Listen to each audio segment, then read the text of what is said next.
ก้าวไปทำไมเนี่ย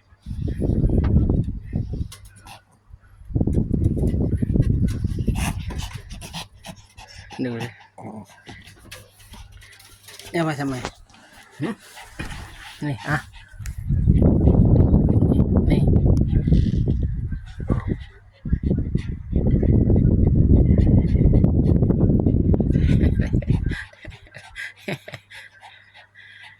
ลิ้นห้อยแล้วเนี่ยเน่เน่เน่เน่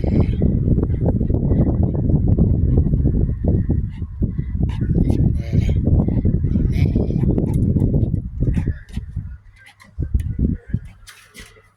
นั่นนั่นนั่น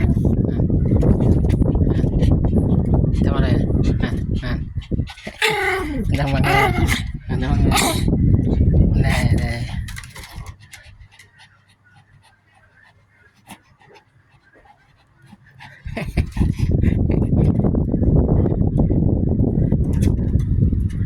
ดูหน้าเลยนั่นนั่นนั่นนั่นนั่น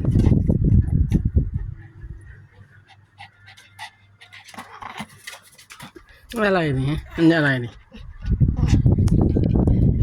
จำไม่ได้เลยเนี่ยเอาไปทำอะไรก็ทำไปเข้าไปแต่ว่าเงินเอามาจับละ